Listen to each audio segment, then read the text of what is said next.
Office में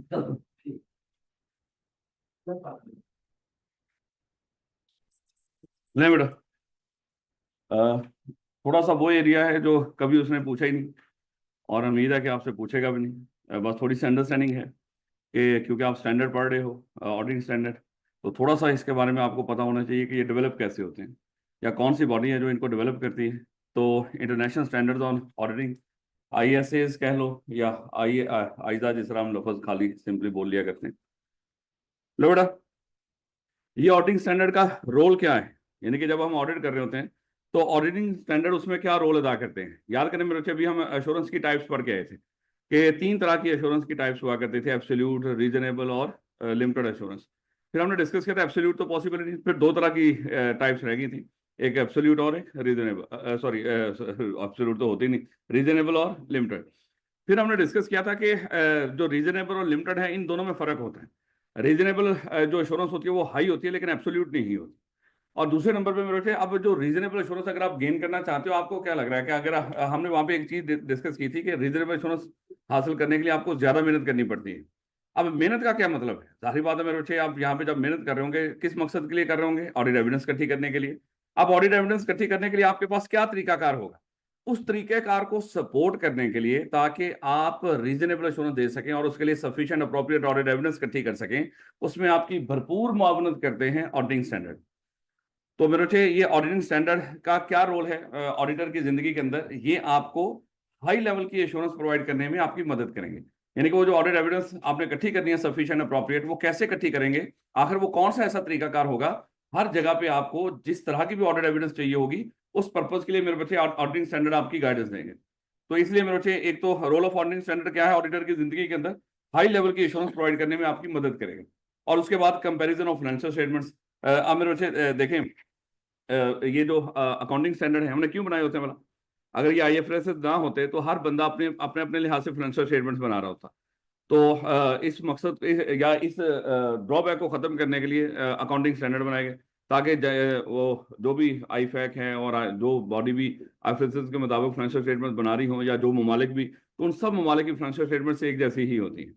और अगर कोई बंदा उन फाइनेंशियल स्टेटमेंट्स को चेक करना चाह रहा हो, तो जो फाइनेंशियल स्टेटमेंट्स यहाँ पे पाकिस्तान में बन रही हैं, जहाँ जहाँ पे IFRS फॉलो हो रहे हैं, वहाँ पर भी सेम ही होती है।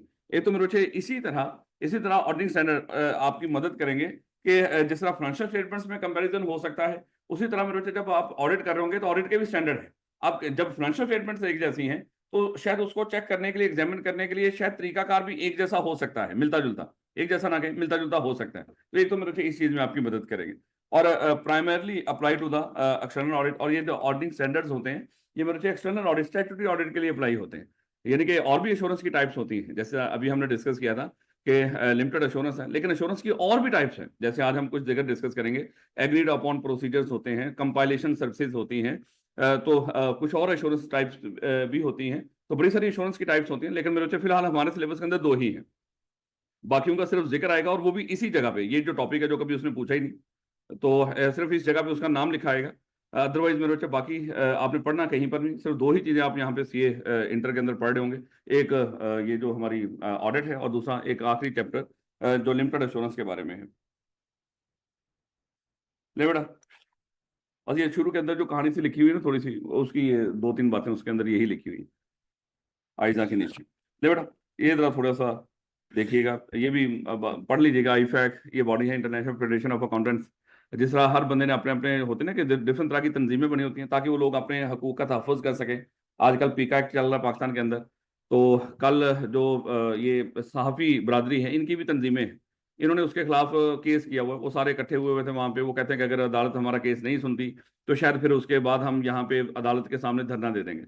तो ये जो लोग तंजीमें बना लेते हैं आपस में मिलकर, ये अपने हकूक के तहफ़्फ़ुज़ के लिए बनाते हैं।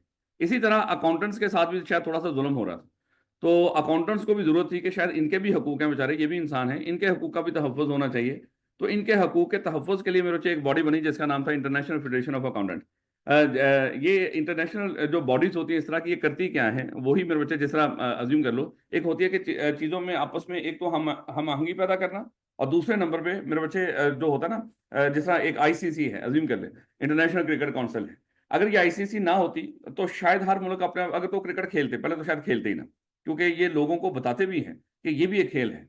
और अगर वो खेल भी रहे होते लोग डिफरेंट कंट्रीज के अंदर, उनके अपने अपने रूल्स एंड रेगुलेशंस होते हैं। और कभी भी शायद एक मुल्क दूसरे मुल्क के साथ कोई क्रिकेट का मैच खेल ही ना सकता। उसने कहना कि हमारी बातें माने, जो मैच होगा आज का वो हमारे रूल्स के मुताबिक होगा, वो कहेंगे कि हमारे रूल्स के मुताबिक होगा। तो किसके रूल्स के मुताबिक मैच होगा? वो तो दोनों के नहीं। ये तो बचपन में हमारे भी यहाँ पे हुआ करता था। अच्छा बताएं कि इसमें जो विकेट कीपर वो आपका होगा या हमारा होगा, या फलानी चीज इसकी होगी या उसकी होगी। तो हमारे आपस में अक्सर इस तरह के फड्डे पड़ा करते थे, क्योंकि हम कौन सा आईसीसी के मुताबिक खेला करते थे। तो आईसीसी, मेरे बच्चे, उससे उससे फायदा क्या हुआ? जो जो भी आईसीसी के रुकन ममालिक हैं, उन ममालिक के अंदर खेले जाने वाली क्रिकेट वो सेम ही है। इसी तरह जो आईफैक है, इंटरनेशनल फेडरेशन ऑफ अकाउंटेंट, जो जो भी रुकन ममालिक हैं इस फेडरेशन के, उन ममालिक के अंदर अकाउंटिंग, क्योंकि ये स्टैंडर्ड बनाते हैं ताकि ये सारे जितने भी हमारे रुकन ममालिक हैं उनके अंदर बनने वाली फाइनेंशियल स्टेटमेंट्स वो भी उनमें भी हम मांगी हो, एक जैसी हो। और उसके बाद वहां पे जो ऑडिट करने का तरीकाकार है वो भी एक जैसा हो। तो इसलिए मेरे को चाहिए आईफैक एक बॉडी है। और मेरा ख्याल है कि इसके कोई एक 250 के करीब मेंबर हैं। उसने कहा, ये वैसे ही पढ़ लीजिएगा, मैंने आपको बता दी, इसमें से कभी इस टॉपिक में से कभी पूछा नहीं उसने। तो 132-33 ममालिक इसके रुकन ममालिक हैं आईफैक के, और 250 इसके मेंबर्स हैं। इसके ये कैसे हो सकता है सर? वो यानी कि 132-33 उसके मेंबर हों, और जो इसके यानी कि वो ममालिक हों इसके रुकन, और जो आगे इसके मेंबर हैं बॉडीज, वो कोई 250। जैसे पाकिस्तान के अंदर ही आई कैप भी इसकी मेंबर है, और आईसी मैप भी मेंबर है। तो एक एक ममालिक के अंदर कोई दो दो तीन तीन बॉडीज हो सकती हैं इस तरह की, जो आईफैक की मेंबर। तो इस लिहाज से मेरे अच्छे, और ये आईफैक करता क्या है? इसके डिफरेंट तरह के बोर्ड्स हैं, जैसा वो हमने डिस्कस किया ना, कंपनी का बोर्ड ऑफ डायरेक्टर्स होता है। और वो बोर्ड ऑफ डायरेक्टर्स क्या करते हैं? अपनी डिफरेंट तरह की कमेटीज बना लिया करते हैं, और हर कमेटी अपने रेलिवेंट एरिया को ही फोकस करती है।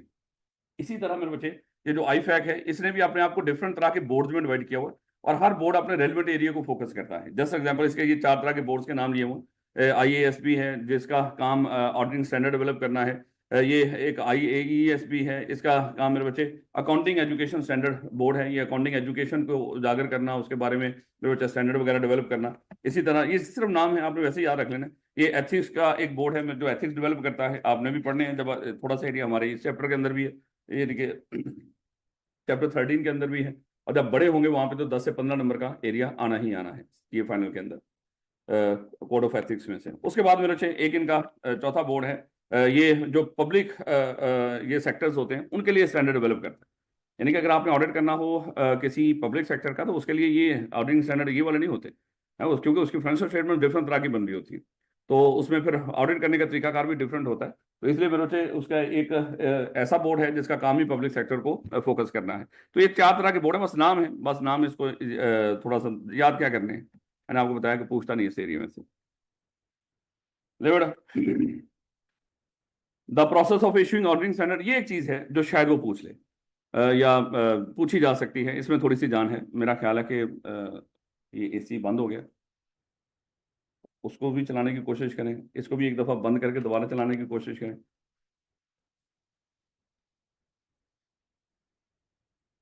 या तो लाइट गई है, लेकिन लाइट गई होती तो ये भी बंद होता शायद। वो पीछे उस एसी को ऑन करके देखिए।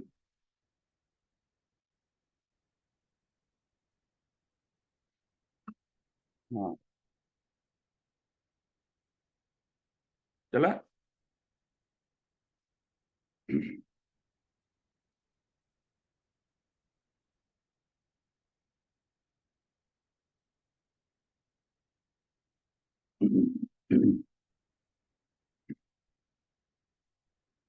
बेटा, इंतहाई इंपॉर्टेंट एरिया आपने पढ़ा है। और कोशिश करनी है कि हर वीक में एक दफा ये जो डिस्क्वालिफिकेशन ऑफ ऑडिटर है ना, जो इसके बाद इसके अकॉर्डिंग, कंपनी एक्ट के अकॉर्डिंग। अच्छा, तो इस क्लास के एसी बंद हो गए यार।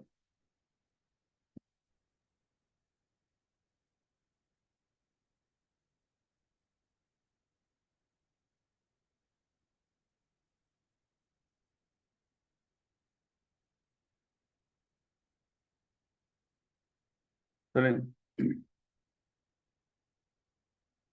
तो हर वीक में एक दफा लाजमी उसको रीड करें। नहीं तो मेरे से मेरा ख्याल है कि जब भी इस यहाँ से सवाल आता है ना, कोई 8-10 नंबर के वो सवाल पूछ लिया करते हैं।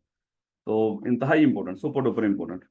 ले बेटा, अगर ऑडिटिंग स्टैंडर्ड डेवलप करने तो उसका तरीकाकार क्या होता है? ये स्टैंडर्ड्स बड़े सारे आपके सामने बन के आते हैं। अकाउंटिंग स्टैंडर्ड भी हैं, ऑडिटिंग स्टैंडर्ड भी हैं, तो तरीकाकार मिलता जुलता ही है। चलें, जो तरीकाकार ये तो चलो बड़ी दूर बन के बना के बॉडी बैठी हुई जो बना रही है, हमारे मुल्क के अंदर भी कुछ कवानीन बनते हैं, जैसे आइन के अंदर तब्दीली, सेम वही तरीकाकार है जो यहाँ पे होता है। जो अकाउंटिंग स्टैंडर्ड या ऑडिटिंग स्टैंडर्ड डेवलप करने का तरीकाकार जो होता है, उसी तरह का मिलता जुलता तरीका हमारे मुल्क के अंदर अगर आइन में तब्दीली करनी है, तो आइन में तब्दीली का थोड़ा सा मैं तरीकाकार बताता हूँ, फिर थोड़ा सा बताता हूँ पिछले दिनों में एक आइन में तब्दीली हुई थी, वो हुई कैसे। मेरे बच्चे, कैसे किस तरह हम आइन में तब्दीली करते हैं, अज्यूम कर लो सबसे पहले कोई इनके दिमाग में कोई नया कोई आइडिया आ रहा हो। जैसे 18वीं तरमीम में एक आइडिया आया कि ऐसा करते हैं, सूबों को खुद मुख्तार बना देते हैं। उससे होगा क्या कि हर सूबा अपने अपने मामला को खुद देखे। उन्होंने कहा कि बात तो बड़ी अच्छी है। तो इन्होंने क्या किया, वो जो आइडिया है उस दिमाग के ऊपर, इन्होंने उस आइडिया के ऊपर एक ड्राफ्ट तैयार किया, एक यानी कि उसका बिल तैयार किया, उसको कानून, वो कानून तो नहीं होता, वो जब पास हो जाता है फिर वो कानून बनता है। तो इन्होंने क्या किया, एक बिल तैयार किया उसके ऊपर, जो इन्होंने सोचा हुआ था। अच्छा, वो बिल ड्राफ्ट की शक्ल में जब तैयार हो जाता है, ये नहीं कि वो फौरन से असेंबली में रख के उसको अप्रूव करवा लिया जाता है। उस ड्राफ्ट बिल को ये क्या करते हैं, उसको लोगों को, पब्लिक को अवेलेबल कर देते हैं। पब्लिक को कहते हैं, या जो भी कानूनदान या जो रेलिवेंट लोग होते हैं उनको कहते हैं कि इस ड्राफ्ट के ऊपर आप कमेंट करें। तो लोग क्या करते हैं, उसके ऊपर कमेंट करते हैं, अपनी अपनी सजेशन देते हैं। फिर ये क्या करते हैं, उन सजेशंस को इस ड्राफ्ट के अंदर इनकॉर्पोरेट करते हैं। और इनकॉर्पोरेट करने के बाद मेरे बच्चे एक जो बिल है, एक कानून, ये या मसवदा, उसकी शक्ल इख्तियार कर लेता है। सेम तरीकाकार मेरे बच्चे ये अकाउंटिंग या ऑडिटिंग स्टैंडर्ड्स का होता है। कोई भी मान लो कि जैसे अज्यूम कर लो शायद शुरू के अंदर जब ये ऑडिटिंग स्टैंडर्ड बनाए जा रहे होंगे, तो किसी ने सोचा ही नहीं होगा कि यार ये रिलेटेड पार्टी ट्रांजेक्शन भी होती है। तो शायद ये पहले कोई इतना ज्यादा हाईलाइटेड एरिया नहीं था, खासतौर पे जब एनरॉन कंपनी का फ्रॉड हुआ, वो सारे का सारा रिलेटेड पार्टी के थ्रू हुआ। तो इन्होंने सोचा कि ये जो रिलेटेड पार्टीज हैं, इसको भी ऑडिट करने के लिए भी तो कोई स्टैंडर्ड होना चाहिए ना, किस तरह इसको ऑडिट करना है। रिलेटेड पार्टी जिन्होंने सी लॉ पढ़ा हुआ, उन्होंने तो रिलेटेड पार्टी की डेफिनेशन भी पढ़ी हुई है वहां पे। जब हमारे भी यहाँ पे एक पूरा चैप्टर है रिलेटेड पार्टी का, वो इंशाल्लाह डिस्कस करेंगे हम। तो उन्होंने कहा कि ये रिलेटेड पार्टी के साथ बड़ी सारी ट्रांजेक्शन होती हैं जिसमें अक्सर फ्रॉड वगैरह के मामला होते हैं, तो इसको भी ऑडिट करने का कोई तरीकाकार होना चाहिए। इन्होंने कहा कि चलन ठीक है, हम इसका भी एक स्टैंडर्ड बना लेते हैं। लेकिन स्टैंडर्ड फिर बनेगा कैसे, इन्होंने क्या किया, सबसे पहले उससे रिलेटेड पार्टी का ऑडिट करने के लिहाज से जो स्टैंडर्ड डेवलप करना, तो उसका एक ड्राफ्ट तैयार किया। अब ड्राफ्ट तैयार करने के बाद इन्होंने क्या किया, अपनी वेबसाइट के ऊपर अपलोड कर दिया और लोगों को कहा कि इसके ऊपर कमेंट करो, अपनी अपनी सजेशन दो। तो मेरे से लोगों ने सजेशन दी, उन्होंने उनको क्या करते हैं इनकॉर्पोरेट, क्योंकि प्रैक्टिकली जो जो लोग बेचारे फेस कर रहे होते हैं इन सारी सिचुएशंस को, वो बता रहे होते हैं कि इसमें ये भी ऐड करें, इसमें वो भी ऐड करें, तो ये राय लेते हैं लोगों की। तो क्या करते हैं, फिर उन कमेंट्स को इनकॉर्पोरेट करते हैं, और इनकॉर्पोरेट करने के बाद मेरे बच्चे उसको किसकी शक्ल दे देते हैं, एक स्टैंडर्ड की शक्ल दे देते हैं। तो हर जगह पे मोस्टली मेरे बच्चे यही तरीकाकार अडॉप्ट किया जाता है। तो ये मेरे बच्चे शायद आपसे पूछा जा सकता है कि डेवलपिंग ए न्यू आइजा, कि अगर आपने न्यू ऑडिटिंग स्टैंडर्ड डेवलप करना, तो उसका तरीकाकार क्या होता है। सबसे पहले कोई आइडिया होता है, किसी के दिमाग में आता है, या कोई वैसे भी आइडिया भी नहीं खाली होता, बाज़ का वैसे भी टेंशन भी होती है, बाज़ का तो कोई मजबूरी होती है। उसको क्या करते हैं, एक ड्राफ्ट की शक्ल देते हैं, और ड्राफ्ट की शक्ल देने के बाद लोगों से कमेंट मांगते हैं, और कमेंट इनकॉर्पोरेट करके उसका एक नया स्टैंडर्ड डेवलप कर दिया जाता है। तो ये जैसे आई कैप की नई स्कीम आ रही है, आपको क्या लग रहा है, ऐसे ही होता है कि ये सीधा आया और नई स्कीम उन्होंने बना के दे दी आपको, है। पहले तो कई लोगों को शायद ये बात बुरी लगे, पहले तो ये किसी हद तक ये आई कैप के अंदर भी थोड़ा सा वो पॉलिटिकल आंसर है। इनके भी जो नया सदर सुदर आ रहा होता है, जो आई कैप का प्रेसिडेंट होता है, वो भी थोड़ा सा अपने आप को शो करने के लिए ना, इस तरह की हर कोई नया आने वाला सदर कहीं ना कहीं ये एजुकेशन के मामला के साथ लाजमी छेड़खानी करता है, और जाता जाता हमें कोई ना कोई तोहफा देके चला जाता है। तो और बाज का तो इतना हंगामी बेस पे करता है, उसको खुद समझ नहीं आ रही होती कि मैं कर क्या रहा हूँ। उधर से बच्चों के पेपर हैं, और उधर से अनाउंस कर देता है कि स्कीम आ रही है, और वो उसके बाद इतनी खामोशी छा जाती है कि 1 साल हो गया हमें वेट करते हुए। हैं, ये पेपर के दिनों में अनाउंस हुआ था, आज तक वो स्कीम आई नहीं। यानी कि बच्चों को एक दफा डिट्रैक करके, तो ये प्योरली एक पॉलिटिकल मामला होते हैं इनके अंदर। कोई इस तरह की वर्किंग नहीं होती, बस जल्दी जल्दी से होता है ना कि एक सरप्राइज दूं और मैं दूं आगे बढ़ के। तो ये इस तरह का मामला ई कैप के अंदर भी है कि जल्दी जल्दी कोई वर्किंग ही नहीं, जीरो, और अनाउंस कर दिया, और बच्चों में अफरा तफरी फैला दी कि अब पता नहीं आगे क्या होने जा रहा है, और हम क्या पढ़ें क्या ना पढ़ें। बच्चे बेचारे लास्ट टाइम भीला वगैरह सारा छोड़ के बैठे हुए हैं कि भाई आगे तो स्कीम नहीं आ जानी है, तो दोनों मर्ज हो जाना, हमने करना ही क्या है।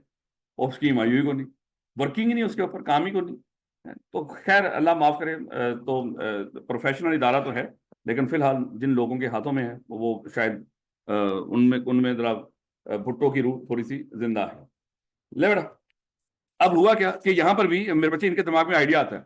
आइडिया क्या आता है, बी लॉ को जोड़ दो, बी लॉ को तोड़ दो, बी लॉ को जोड़ दो, बी लॉ को तोड़ दो। मेरा ख्याल है कि पिछली 4 स्कीमें हैं ना, वो यही कर रही है।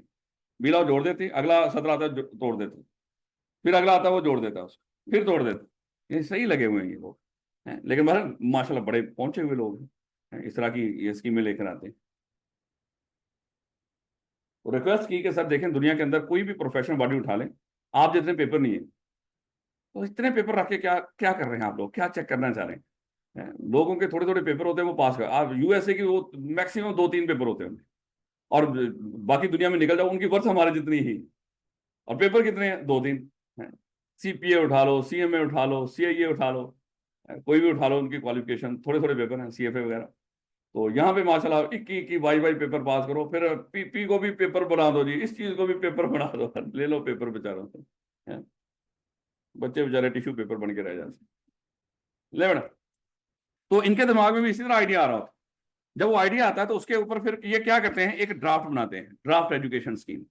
वो फिर क्या करते हैं, ये सारे कॉलेजेस के साथ, सारे टीचर्स के साथ उसको शेयर करते हैं, मेंबर्स के साथ। जितने देखो, आई कैप जो काम भी करता है अपने मेंबर्स, आई कैप के मालिक कौन है? आई कैप के मेंबर्स हैं। जिस तरह वो बचपन में पढ़ते आ रहे हैं, गारंटी लिमिटेड कंपनी, उसके उसके मेंबर होते हैं, जाहिर बात है उसमें शेयर तो होते नहीं, तो लोग उसका प्रोसेस फॉलो करते हैं, उसके मेंबर बनते हैं, वही फिर उसके मालिक होते हैं।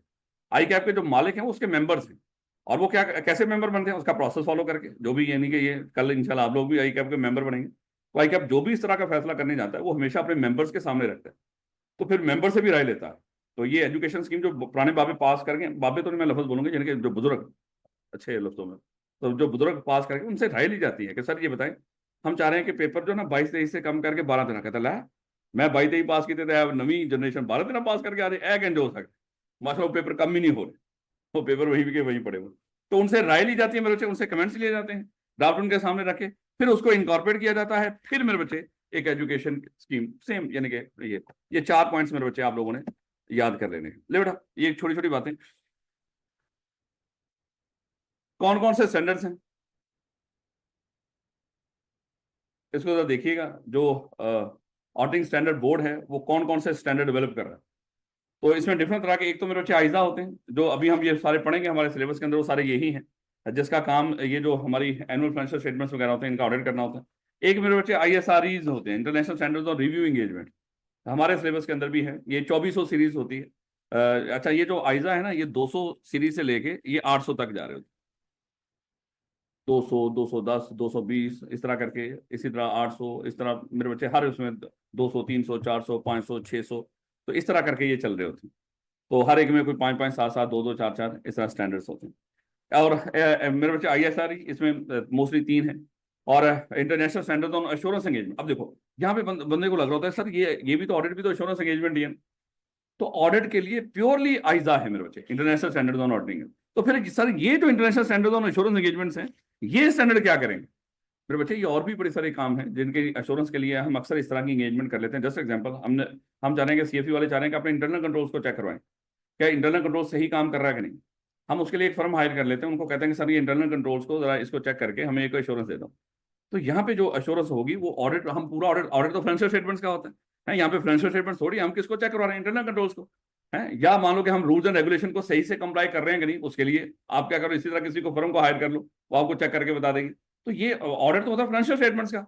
एश्योरेंस हम यहाँ पे ले रहे हैं, लेकिन फाइनेंशियल स्टेटमेंट्स के ऊपर हम राय नहीं ले रहे, हम तो किसी और मौजूद के ऊपर और टॉपिक के ऊपर उनसे कोई एश्योरेंस तसल्ली चाहते हैं। इसलिए मेरे बच्चे इन चीजों को डील करता है international standards on assurance engagements.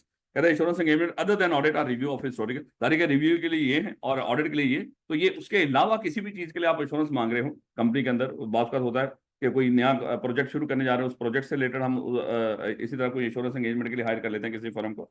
उसके बाद आते हैं मेरे बच्चे international standards on related services. अब इसमें क्या कुछ आ जाता है?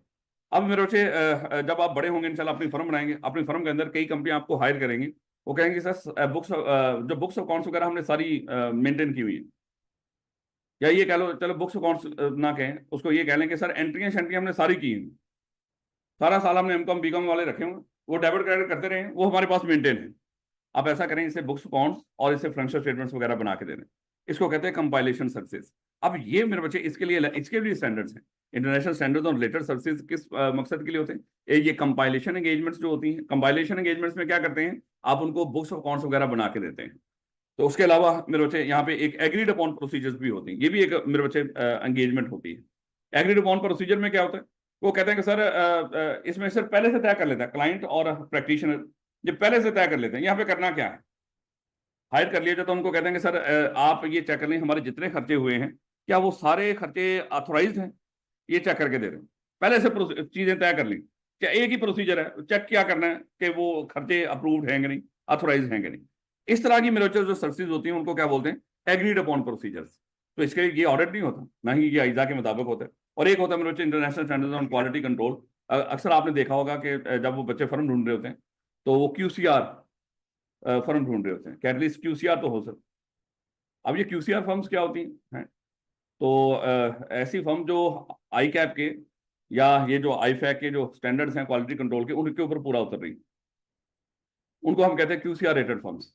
जिनके जो ऑडिट कर रही हों और वो कम से कम जो क्वालिटी स्टैंडर्ड्स हैं उनको फॉलो कर रही हों, एक क्वालिटी का ऑडिट कर रही हों। तो मेरा ख्याल हजारों फर्में हैं, लेकिन क्यूसीआर की अगर आप लिस्ट देखते हो तो वो 100 तक जाके थक जाती है। मैक्सिमम कोई 90, 100 ज़्यादा से ज़्यादा 105 मैक्सिमम, इस तरह करके फर्म्स होती हैं। यानी कि ये लास्ट ऑप्शन, सबसे पहले ऑप्शन होता है कि हमारा बिग फोर, वो ना हो तो कैटेगरी ए, उसके अलावा बी, सी, और फिर जो गिरता है वो कहता है कि एटलीस्ट क्यूसीआर, और कभी भी एटलीस्ट क्यूसीआर से नीचे ना जाए। और क्यूसीआर मिल जाती है, ये ना सोचे कि खुदा ना खासा के उसमें, लेकिन अब कुछ और फैक्टर भी आ गए। ले बेटा, ये सिर्फ वैसे ही रीड कर लीजिएगा, ये याद यूज को नहीं करना, रह गया याद तो ठीक हो गया। ले बेटा, इंटरनेशनल स्टैंडर्ड ऑन ऑडिटिंग उसका स्ट्रक्चर दिया हुआ कि जब आप बड़े होंगे, अभी तो यहाँ पे है नहीं है ना, आपने स्टैंडर्ड पढ़ने हैं, जब बड़े होंगे तो जाहिर बात है आपने, क्योंकि ओपन बुक है, स्टैंडर्ड आप साथ लेके जाएंगे। खैर साथ नहीं लेके जाएंगे, ये आखिरी अटेम्प्ट है जो साथ लेके जाएंगे, ये जून की अटेम्प्ट। उसके बाद वो सॉफ्टवेयर आपके लिए अवेलेबल होंगे स्टैंडर्ड वहाँ पे, जब आप पेपर दे रहे होंगे क्योंकि कंप्यूटर बेस्ड होता है तो सॉफ्टवेयर के साथ वहाँ पे स्टैंडर्ड भी अवेलेबल होंगे, तो आप उनको यूज़ करते हैं। तो जब आप पढ़ेंगे इंशाल्लाह फाइनल का ऑडिट, तो वहाँ पे आपको सिखा दिया जाएगा कि स्टैंडर्ड को कैसे पढ़ा जाता है या उसमें क्या चीज़ें होती हैं। अगर हम ऑडिटिंग स्टैंडर्ड्स की बात करते हैं तो आइजाज की बात करते हैं, तो मेरे चाहिए हर आइजा के अंदर एक इंट्रोडक्शन पैराग्राफ होता है, इंट्रोडक्टरी पैराग्राफ, कि ये स्टैंडर्ड किस मकसद के लिए है। उसके बाद मेरे चाहिए उस स्टैंडर्ड का यानी कि इंट्रोडक्शन, और उसके बाद उसका मकसद, ऑब्जेक्टिव, और फिर उसके अंदर जो टर्म्स यूज हुई होती हैं उनकी डेफिनेशन, क्योंकि बड़ा जरूरी होता है कि कई चीज वैसे शायद आम दुनिया के अंदर किसी और तरीके से इस्तेमाल हो रही हो, लेकिन यहाँ पे इस चीज का मतलब क्या है उसकी डेफिनेशन दी जाती है। और उसके बाद मेरे बच्चे होती है रिक्वायरमेंट्स। रिक्वायरमेंट्स होती है उस स्टैंडर्ड की चाहत, भाई ये काम करना है आपने, ये जो काम आपने लाजमी करना है वो स्टैंडर्ड में वो बता रहा होता है कि मेरे मुताबिक ये काम इस तरह करना है आपने। उसके बाद मेरे बच्चे रिक्वायरमेंट्स के बाद आती है, अब हमें समझ नहीं आती रिक्वायरमेंट्स की कि किस तरह कह रहा है वो, कह तो रहा है कि इस तरह करना है, लेकिन हमें ज्यादा से समझ नहीं आती, तो उसके लिए फिर स्टैंडर्ड के अंदर मजीद एप्लीकेशन होती है, इनको उसको अप्लाई कैसे करना है वो भी साथ दिया होता है। तो यानी कि और मजे की बात क्या होती है, ये जो रिक्वायरमेंट होती है ना, अज्यूम कर लो ये है पैरा नंबर 19, फिर एप्लीकेशन होता है A19, यानी कि वही जो पैरा 19 है उसकी एप्लीकेशन A19, उसी हर पैरे की एप्लीकेशन आपको बताई जाती है, जो रिक्वायरमेंट में बोला उसी की क्या बताई, साथ एप्लीकेशन बताई। तो यहाँ पे जो आपके सिलेबस में है वो मोस्टली जाहिर बात है मेरे बच्चों एप्लीकेशन में से, जो हमारे सिलेबस के अंदर जो चीज़ें हैं वो मोस्टली एप्लीकेशन में से हैं। तो ये मेरे बच्चे जस्ट वैसे ही उसने एक स्ट्रक्चर दिया हुआ है, क्योंकि हमने कभी देखना ही नहीं आइजा ये जो स्टैंडर्ड्स हैं हमारे फिलहाल इस लेवल पे काम की नहीं, तो जब बड़े होंगे तो इंशाल्लाह तब देख लीजिएगा। ये भी मैंने आपको बताया था, international standards on quality control ये अप्लाई किए जाते हैं ताकि ये सारी जितनी भी इंगेजमेंट्स हैं, हर तरह की इंगेजमेंट के ऊपर ये क्वालिटी कंट्रोल के लिए भी स्टैंडर्ड्स हैं, ताकि इनको फॉलो करते हुए अगर आप ये काम करेंगे, इंगेजमेंट्स करेंगे, तो वहाँ पे क्वालिटी मेंटेन होगी। तो इस मकसद के लिए मेरे बच्चे ये बनाए होते हैं, इसको रीड कर लीजिएगा बस। ले बेटा, पहला पहला आइएगा, थोड़ा सा हल्का सा अगर याद रह जाए कभी बात तो बड़ी अच्छी बात है, किसी स्टैंडर्ड का नाम, क्योंकि जब बड़े होंगे तो एक्सपेक्ट किया जाता है थोड़ा सा आपको याद हो जाए, वहां पर भी ज्यादा नहीं, लेकिन फिर भी थोड़ा सा एक्सपेक्ट किया जाता है कि आपको स्टैंडर्ड का नाम, वैसे हर स्टैंडर्ड का अपना मकसद है तो याद रह ही जाते हैं। तो सबसे पहले मेरे बच्चे हम डिस्कस करने जा रहे हैं पहला पहला स्टैंडर्ड आइजा 200। और आइजा 200 मेरे बच्चे जरा देखिएगा ये किस मकसद के लिए है, और ये याद रखिएगा ये सेम आपने सी फाइनल में जाके पढ़ने हैं। अगर थोड़ा सा यहाँ पे ध्यान से चीजें पढ़ लेंगे तो आगे जाके आसानी हो जाएगी। तो आइजा 200 मेरे बच्चे क्या चीज बता रहा था ऑडिटर को, ये ऑडिटर को बताता है उसका ओवरऑल ऑब्जेक्टिव, ये तो हमें पहले भी पता था, थोड़ा सा हमें आइडिया हो ही गया था ना शुरू के अंदर। तो वो जो शुरू के अंदर आपने पढ़ा है कि ऑडिटर का देखो एक तो वहां पे प्राइमरी ऑब्जेक्टिव पढ़ा था ना, मेन ऑब्जेक्टिव क्या है। मेन ऑब्जेक्टिव क्या है, ये मेरे बच्चे उसने क्या करनी है, उसने मान लो कि उसका मेन ऑब्जेक्टिव तो ओपिनियन देना ही है, अगर वैसे देखा जाए। ओवरऑल ऑब्जेक्टिव क्या है? उन फाइनेंशियल स्टेटमेंट्स का ऑडिट करना है, उसके लिए उसके ऊपर सफिशिएंट अप्रोप्रिएट ऑडिट एविडेंस इकट्ठी करनी है, और फिर वो क्या करेगा, अपना कंक्लूजन देगा रिपोर्ट की शक्ल में। तो ये उसका ओवरऑल ऑब्जेक्टिव तो यही होता है मेरे बच्चे, पूरी फाइनेंशियल स्टेटमेंट्स का ऑडिट करना, उसने चेक करना, उसको सफिशिएंट अप्रोप्रिएट ऑडिट एविडेंस इकट्ठी करनी, ये भी सारी चीजें पढ़ेंगे। तो ये आइजा 200 ने हमें बताया कि ओवरऑल ऑब्जेक्टिव क्या है, यानी कि खाली कोई एक प्राइमरी या मेन ऑब्जेक्टिव नहीं बता रहा, वो ओवरऑल मकसद यहाँ पे पढ़ेंगे आप। And the conduct of an audit in accordance with international, और साथ ये आइजा 200 आपको कहता है खबरदार अगर आपने ऑडिट किया मेरे अलावा, यानी कि स्टैंडर्ड्स के अलावा, तो जब भी आपने ऑडिट करना है लाजमी तौर पे स्टैंडर्ड्स को फॉलो करना है, इसके बगैर आपने ऑडिट नहीं करना। और अगर आपने इसके बगैर ऑडिट किया तो कभी मेरा जिक्र ना कीजिएगा अपनी रिपोर्ट के अंदर कि हमने जो ऑडिट किया है वो स्टैंडर्ड्स के मुताबिक किया है। मेरा जिक्र तभी करना है जब मुझे फॉलो करते हुए आप ऑडिट करेंगे। तो ये मेरे से दो चीजें इसके अंदर बताई गई हैं, लेकिन इंतहाई अहम कॉन्सेप्ट हैं इसके अंदर जो आज हमने डिस्कस करने हैं, और आई कैप के फेवरेट। बेटा, the objective of the auditor are formally specified in the ISA 200, यानी कि ऑडिटर का ओवरऑल ऑब्जेक्टिव का, बाकी स्टैंडर्ड्स में तो हर स्टैंडर्ड का अपना एक खास ऑब्जेक्टिव होता है, याद रखिएगा। जैसे रिलेटेड पार्टी के ऊपर स्टैंडर्ड है, वो रिलेटेड पार्टी का ऑडिट कैसे करना है वो उसके बारे में बताएगा, है इन्वेंट्री का ऑडिट करना कैसे करना वो उसके रेलिवेंट स्टैंडर्ड के अंदर बताया जाएगा, फ्रॉड को कैसे देखना उसके रेलिवेंट स्टैंडर्ड के अंदर बताएगा। लेकिन आइजा 200 ओवरऑल ऑब्जेक्टिव बता रहा था ऑडिट का, ये किसी रेलवे स्पेसिफिक चीज को डिस्कस नहीं कर रहा। कहता कि ऑडिटर का ओवरऑल ऑब्जेक्टिव क्या है ऑडिट का, इसको देखिएगा, to obtain reasonable assurance to form an opinion, ये उसका ओवरऑल ऑब्जेक्टिव होता है कि उसने क्या करना है, एक ओपिनियन देनी है, और ओपिनियन मेरे बच्चे देने के लिए उसके लिए उसके पास क्या होनी चाहिए, एक रीजनेबल अश्योरेंस होनी चाहिए। और रीजनेबल अश्योरेंस कैसे हासिल होती थी मेरे बच्चे, सफिशिएंट अप्रोप्रिएट ऑडिट एविडेंस की बेस में। और उसके बाद मेरे बच्चे उसने ये जो ओपिनियन है वो किस शक्ल में देनी है, रिपोर्ट की शक्ल में, और उसको कम्युनिकेट करना है। यानी कि ओवरऑल ऑब्जेक्टिव ऑफ ऑडिटर क्या है कि उसने ओपिनियन देनी है, रीजनेबल, एक तो रीजनेबल एश्योरेंस ऑब्टेन करनी है, किस मकसद के लिए रीजनेबल एश्योरेंस ऑब्टेन करना है, ताकि वो क्या कर सके, ओपिनियन दे सके। और फिर ओपिनियन क्या टेलीफोन करके देनी है, नहीं नहीं, उसने क्या करनी है, रिपोर्ट की शक्ल में उसको कम्युनिकेट करना है। ऑडिटर का ओवरऑल ऑब्जेक्टिव क्या होता है, रीजनेबल एश्योरेंस ऑब्टेन करना। और रीजनेबल एश्योरेंस कैसे ऑब्टेन होती है मेरे बच्चों, सफिशिएंट अप्रोप्रिएट ऑडिट एविडेंस इकट्ठी करता है।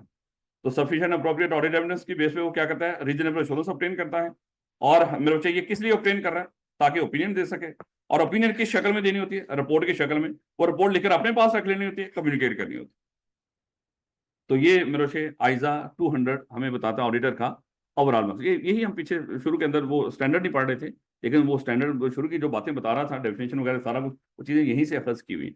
ले बेटा देखिएगा, कहता है आइजा 200 रिक्वायर्स द ऑडिटर, ये क्या एक्सपेक्ट करता है ऑडिटर से, इंतहाई अहम 5 चीजें मेरे बच्चे अच्छे तरीके से याद कर लेनी है, ये हर वक्त आपको याद रहनी चाहिए कि आइजा 200 किसी ऑडिटर से क्या एक्सपेक्ट करता है। 5 चीजें एक्सपेक्ट करता है मेरे बच्चे। सबसे पहले तो ऑडिटर लाजमी तौर पे स्टैंडर्ड्स को कंप्लाई करता हुआ ऑडिट करे, यानी कि ये ना हो कि ऑडिट कर रहा हो और स्टैंडर्ड्स की बात ही ना मान रहा हो।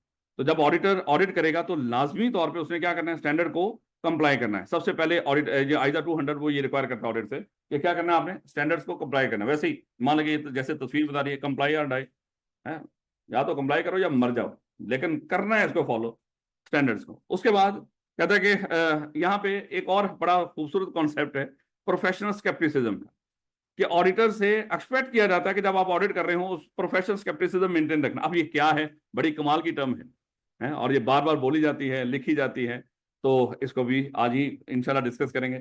उसके बाद मेरे बच्चे नेक्स्ट एक होगा कि ऑडिटर आइजा 200 ऑडिटर से रिक्वायर कर रहा है कि आपने एथिक्स को फॉलो करना है, एथिकल जो रिक्वायरमेंट्स हैं आपने उनको भी दिमाग में रखना है, उनको आपने इग्नोर नहीं करना, उनको फॉलो करते हुए ऑडिट करना है। देखो अभी तक 3 चीजें होंगी।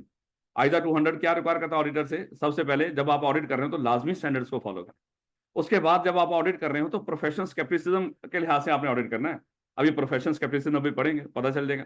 और जब आप ऑडिट कर रहे हो लाजमी तौर पे आप एथिकल रिक्वायरमेंट्स को पूरी करें। और जब आप ऑडिट कर रहे हो आपने प्रोफेशनल जजमेंट इस्तेमाल करनी है। ये क्या होती है अभी डिस्कस करेंगे, ये प्रोफेशनल जजमेंट क्या होती है। ये दो टर्म्स इंतहाई अहम है, प्रोफेशनल स्केप्टिसिज्म और प्रोफेशनल जजमेंट। तो आपने प्रोफेशनल जजमेंट यूज करनी है। और फिर 5वीं चीज कहता है कि जब आप ऑडिट कर रहे हो आपने सफिशिएंट अप्रोप्रिएट ऑडिट एविडेंस इकट्ठी करनी है। ये ना हो कि अपनी राय दे दें और आपके पास सफिशिएंट अप्रोप्रिएट ऑडिट एविडेंस हो ही ना, उसके जब तक आपके पास ये सफिशिएंट अप्रोप्रिएट ऑडिट एविडेंस इकट्ठी ना हो आप कभी अपनी राय नहीं देंगे। तो ये मेरे बच्चे 5 चीजें आइजा 200 आपसे रिक्वायर, ये लिखा हुआ है सारा कुछ, ये मैं अपनी तरफ से नहीं लिख रहा, जो किताब में नहीं है हमें उसको ना डिस्कस करने की जरूरत, ना ही कहीं पे कुछ और। सर ये एसी बंद हो गए थे, इस क्लास के बंद हो गए।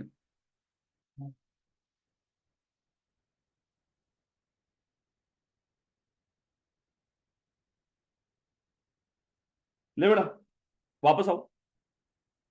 आइजा 200, जब आप इंशाल्लाह कल बड़े होंगे, ऑडिट करने जाएंगे किसी कंपनी की तरफ, तो मुझे बताएं कि वहां पे आइजा 200 आपसे क्या तवक्को करेगा। एक तो स्टैंडर्ड्स को फॉलो करते हुए ऑडिट करना भैया, प्रोफेशनल स्केप्टिसिज्म दिमाग में रखनी है, एथिक्स को फॉलो करना है, प्रोफेशनल जजमेंट यूज करनी है, और सफिशिएंट अप्रोप्रिएट ऑडिट एविडेंस इकट्ठी करना।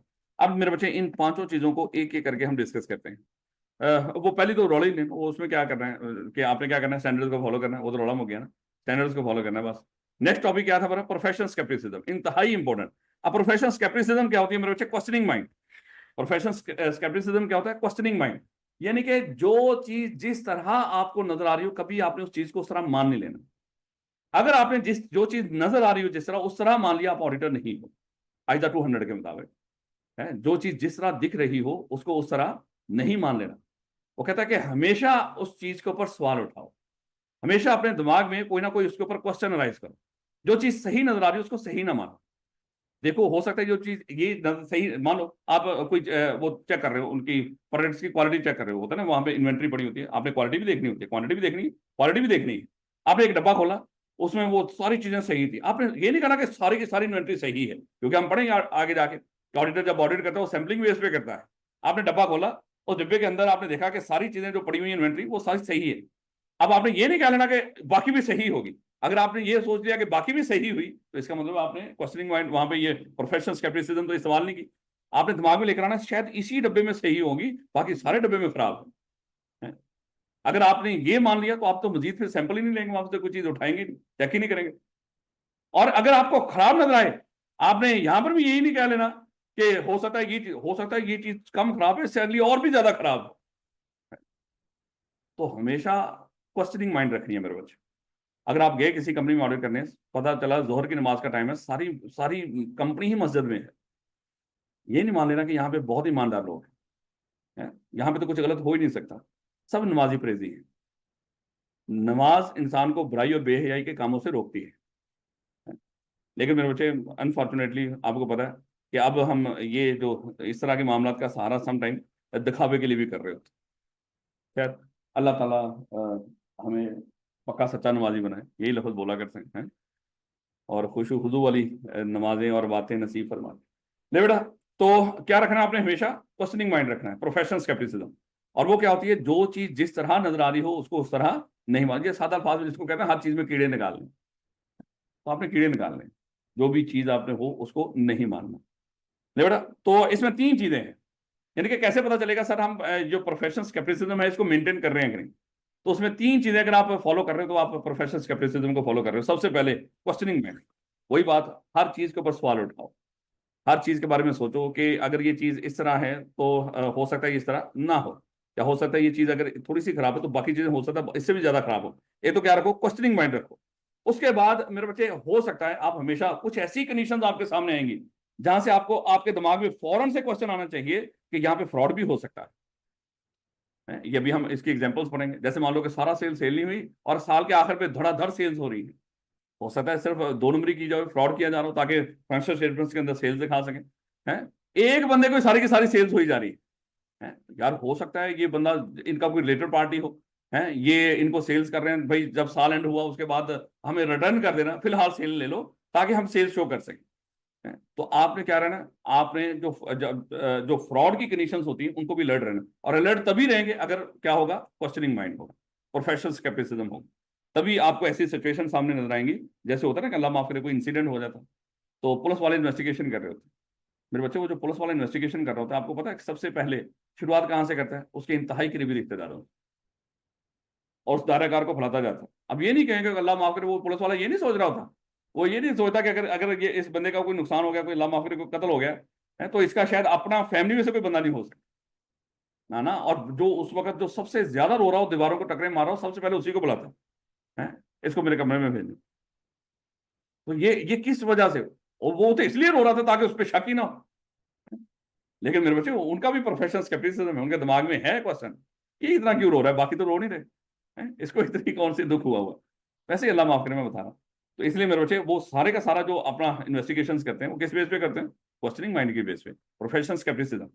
वो भी प्रोफेशनल्स ही होते हैं मेरे बच्चे, वो लहदा बात है, हमारी पुलिस वाला थोड़ी सी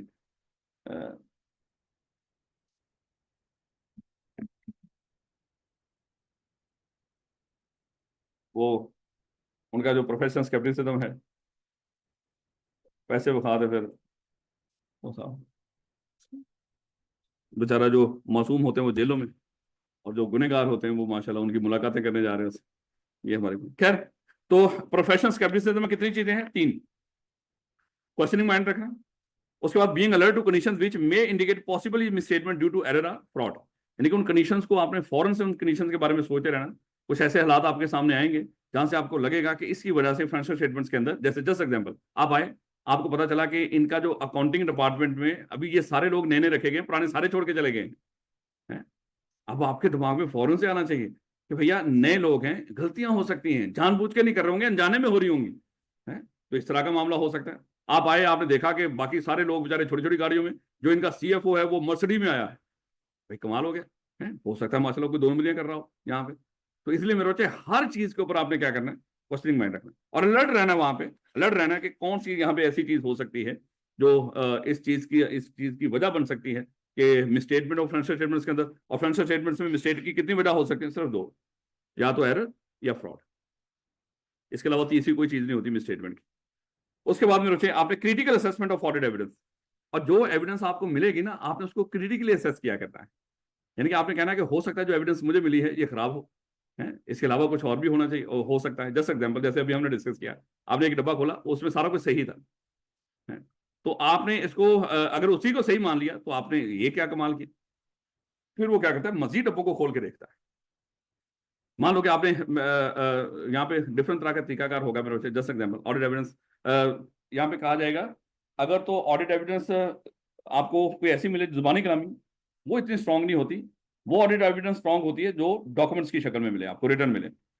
और फिर मेरे बच्चे रिटर्न भी वो ऑडिट एविडेंस स्ट्रांग होती है जो ओरिजिनल हो, है, जो ओरिजिनल जो डॉक्यूमेंट आपको मिला हो, जो कॉपी की शक्ल में मिल रहा हो, वो इतना स्ट्रांग नहीं होता। तो ये डिफरेंट तरह की मेरे बच्चे, आगे जाके हमने ये सारा डिस्कस करना है कि critical assessment of audit evidence जो ऑडिट एविडेंस ऑडिटर को मिलेगी। जस्ट एग्जांपल, हमारा रिसीवेबल का बैलेंस आ रहा होगा, हम आगे जाके पढ़ेंगे, रिसीवेबल आ रहा है हमारा 1 लाख रुपए किसी मिस्टर ए की तरफ, कंपनी का। क्या आप उसको मान लेंगे कि 1 लाख रुपया वाकई? आपने कंपनी से पूछा, कंपनी कहेगी जी सर वाकई उसने हमारा ये 1 लाख रुपया देना। आपने कहते कोई एविडेंस है आपके पास कि उसने आपका लाख? सर ये सेल की है, ये उसकी सेल की रसीद भी दिखा दी। क्या मान लें इसको? नहीं। फिर वो ऑडिटर क्या करता है, इसकी ऑडिट एविडेंस देखो दे तो दी ना उन्होंने, उन्होंने रसीद भी दे दी, आप क्या मान लेंगे? आप अगर आपने उसको मान लिया तो मेरे बच्चे आपने प्रोफेशनल स्केप्टिसिज्म तो इस्तेमाल ही नहीं की। आपने ऑडिट एविडेंस जो भी आपको मिले उसको क्या करना है, क्रिटिकली असेस करना है। वो जो रसीद मिली है क्या उसके ऊपर कोई चीजें चेंज तो नहीं हुई, ओरिजिनल है या कॉपी है। और फिर मजीद वो क्या करता है, उस डेटर को एक लेटर भेजता है, उस डेटर को एक कंफर्मेशन भेजता है कि आप मुझे जवाब दें कि क्या वाकई आपने इस कंपनी का 1 लाख रुपया देना। तो इस तरह अगर ये सारा मेरे बच्चे उसके दिमाग में ये प्रोफेशनल स्केप्टिसिज्म ना होती, वो इन ऑडिट एविडेंसेस को क्रिटिकली असेस ना करता। यानी कि जो एविडेंस मिलनी है आपको, आपने उस एविडेंस को भी फौरन से मान नहीं लेना। आपका काम ही क्या है, सफिशिएंट अप्रोप्रिएट ऑडिट एविडेंस इकट्ठी करना। और जो जो एविडेंस मिल रही हो आंखें बंद करके उसको एविडेंस के तौर पर एक्सेप्ट नहीं करते जाना कि ये ठीक हो गया। जो एविडेंस मिली उसको भी आपने क्या करना है, मजीद उसकी असेसमेंट करनी है, ये सही है भी क्या रखोगे। सादा सा मेरे बच्चे प्रोफेशनल स्केप्टिसिज्म होती क्या है, क्वेश्चनिंग माइंड, यानी कि हर चीज पे सवाल उठाना है, हर चीज में कीड़े निकालने हैं। तो प्रोफेशनल स्केप्टिसिज्म के अंदर कितनी चीजें हैं, तीन है। एक तो क्वेश्चनिंग माइंड रखना है, एक उन उन कंडीशंस की तरफ आपने अलर्ट रहना है जो इस चीज का बायस बन सकती हो कि फाइनेंशियल स्टेटमेंट्स में मटीरियली कोई मिसस्टेटमेंट हो सकती है ड्यू टू एरर और फ्रॉड। और उसके बाद तीसरे नंबर पे क्या हमने डिस्कस किया कि जो एविडेंस आपको मिलेगी उस एविडेंस को फौरन से एक्सेप्ट नहीं कर लेना, बल्कि उस एविडेंस को भी क्रिटिकली असेस करना है, यानी कि उसकी भी बाल की खाल उतारनी है उसके। याद रखोगे मेरे बच्चे इस चीज को। आज के बाद कोई बंदा आपसे पूछ ले, अच्छा बताओ प्रोफेशनल स्केप्टिसिज्म क्या होता है, सादा सा वैसे अगर हम बोलें तो हर चीज के ऊपर सवाल उठाना है, या ये देखो कि हर चीज को शक की निगाह से देखना, ये प्रोफेशनल स्केप्टिसिज्म होता है। और इसमें कितने पॉइंट्स हैं, तीन हैं। कौन कौन से, क्वेश्चनिंग माइंड, उसके बाद उन कंडीशंस पर अलर्ट रहना जो मान लो कि मिसस्टेटमेंट का बायस बन सकती हो ड्यू टू एरर और फ्रॉड। और उसके बाद ये सारा ही हमने आगे यही चीजें पढ़नी है, यही तो हम पढ़ेंगे स्टैंडर्ड्स के अंदर। और उसके बाद जो एविडेंस आपको मिले उसको क्या करना है, क्रिटिकली असेस करना है। ये बहुत इंपॉर्टेंट है मेरे बच्चे। उसके बाद हमें समझ नहीं आई थी इसकी, जब हमने ये पढ़ा तो उसने एग्जाम्पल देनी शुरू कर दी कि सर ऐसा क्या होगा जब कहाँ कहाँ जब प्रोफेशनल स्केप्टिसिज्म इस्तेमाल कर रहे होंगे, तो जरा इसकी एग्जाम्पल देखिएगा। इसी तरह पूछेगा, अच्छा बताओ प्रोफेशनल स्केप्टिसिज्म क्या होती है, इसकी एग्जाम्पल दो। तो इसकी एग्जाम्पल कौन कौन सी है, audit evidence that contradicts other audit evidence. तो यहाँ पे मेरे बच्चे फिर फौरन से आपके दिमाग में आएगा या तो फ्रॉड हुआ है या एरर हुई है, कुछ ना कुछ तो हुआ है गलत। जस्ट एग्जाम्पल, आपने इनको कंपनी से जाके पूछा, भाई आप बताओ आपके ऊपर कोई केस तो नहीं? कंपनी ने कहा कि नहीं नहीं सर, अल्लाह की कसम कोई केस नहीं। क्या मान लेंगे आप लोग? नहीं। फिर आपने उस कंपनी के लीगल डिपार्टमेंट से रब्ता किया, भाई बताएं इस कंपनी के ऊपर कोई केस तो नहीं? उन्होंने कहा कि सर चल रहे हैं, हम क्या वेले बैठे हैं यहाँ पे, क्योंकि लीगल डिपार्टमेंट का तो काम ही केसेस को देखना है। कंपनी की मैनेजमेंट क्या करिए, हमारे ऊपर केस कोई केस नहीं, और कंपनी का लीगल डिपार्टमेंट क्या कर रहा है, हमारा मान लो कि हमारे तो केसेस चल रहे हैं उसके ऊपर। ये दोनों एविडेंसेस क्या कर रहे हैं, आपस में कॉन्ट्राडिक्ट है। यहाँ पे पता चलेगा मैनेजमेंट बेईमान भी है, और इसने जो बातें बाकी बताई होंगी वो भी हो सकता है गलत ही हो। तो आपने क्या करना है, एक तो इस तरह की चीजें आपने ढूंढनी है जो दो एविडेंसेस आपस में क्या कर रही है, कॉन्ट्राडिक्ट कर रही है। इसी तरह मैंने अभी आपको बताया था कि डेटर आपने चेक किया, ₹1,00,000 के इन्होंने दिखाए हुए। जब बाहर से कंफर्मेशन आपने मांगी डेटर से, उसने कहा कि सर मैंने तो इनसे ₹5,00,000 लेना। चलो सॉरी, डेटर को हमेशा कंपनी क्या करती है, ओवरस्टेट करती है, वापस लो वापस लो। वो कहता है कि सर मैंने तो इनका सिर्फ 10,000 देना, और इन्होंने कितना शो किया, वो ₹1,00,000। ये आगे मैं बताऊंगा आपको ये कौन सी चीज हम ओवरस्टेट करते हैं, कौन सी बचपन में हमने डिस्कस किया था ना थोड़ा सा, कि कंपनी की कोशिश होती है रेवेन्यू को और एसेट्स को ओवरस्टेट करके दिखाए, ज्यादा करके दिखाए, एक्सपेंसेस और लाइबिलिटीज को अंडरस्टेट करके दिखाए, ये कंपनी की कोशिश होती है। तो अगर इन्होंने डेटर ₹1,00,000 का दिखाया हुआ है, हो सकता है वो 10,000 का हो, एक से बस ज्यादा, क्योंकि एसेट है ना इनका। तो जब कंफर्मेशन आई उसने कहा कि मैंने तो सर इनका 10,000 देना, कंपनी की कितना कह रही थी, 1,00,000। ये दोनों एविडेंसेस आपस में क्या कर रही है, कॉन्ट्रैक्ट कोलैट होना चाहिए कि नहीं यहाँ पे, है यहाँ पे कुछ और भी खराबियां हो सकती हैं। चलो अभी आप सोच रहे होंगे कि सर वो जो अभी आपने लीगल डिपार्टमेंट की बात की, कई कंपनियों के अंदर लीगल डिपार्टमेंट होते ही नहीं, जैसे सीएफडी के अंदर हमें दिखाएं लीगल डिपार्टमेंट कहाँ है पे आपका। ये इस तरह का हो सकता है, लेकिन फिर मेरे बच्चे आगे मजीद आपको सिखाया जाएगा। जैसे एग्जाम्पल, मान लो कि आपने मैनेजमेंट से पूछा आपके ऊपर कोई केस तो नहीं, मैनेजमेंट कहते हैं नहीं, लेकिन आपने देखा कि लीगल फीस की मद में इन्होंने कुछ पेमेंट्स की हुई है, तो आप वहां पे अलर्ट हो जाएंगे, ये कैसे हो सकता है, केस कोई है नहीं और लीगल फीसें पे कर रहे हैं। तो बड़े सारे तरीकेकार होते हैं ऑडिटर के पास, हैं जिनको यूज करते हुए वो क्या करता है, ऑडिट एविडेंस इकट्ठी करता है सफिशिएंट अप्रोप्रिएट। तो सबसे पहले मेरे बच्चे ये पढ़ेंगे आगे जाके, सब हर चीज बथेरी एक्सप्लेनेशन है। तो audit evidence that contradicts other audit evidence, यानी कि एक एविडेंस इकट्ठी की और दूसरी एविडेंस इकट्ठी की, दोनों आपस में क्या है, कॉन्ट्राडिक्टेड है, आपस में उनका तजाद है, फौरन अलर्ट हो जाओ कि कुछ ना कुछ यहाँ पे गलत हो रहा है।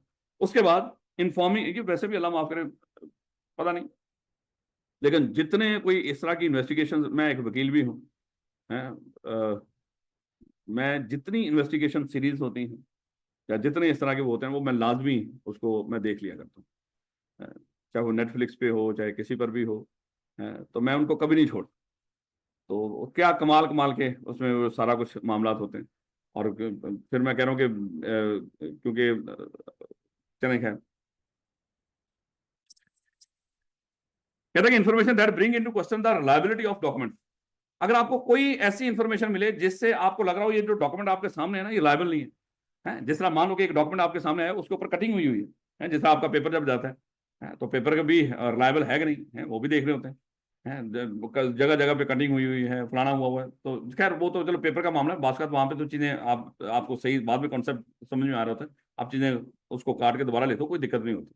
आई कैप का एग्जामिनर आपका किसी सोल्यूशन को काट के दोबारा उसको लिखना, उसको कत्तन बुरा नहीं बनाता, क्योंकि मुझे याद है कि मैंने कॉस्ट काउंटिंग का पेपर कैसा किया था, और उसमें किस तरह मैंने पूरे पूरे सवाल काटे थे, तो इससे कोई फर्क नहीं, और पास भी हो गया था, और टोटल 68 मार्क्स का अटेम्प्ट किया था, वो कभी नहीं मैं भूल सकता है। तो मेरा ख्याल है कि क्योंकि अकाउंटिंग है ना, अकाउंटिंग में जो सही लिखेंगे उसके नंबर मिलेंगे।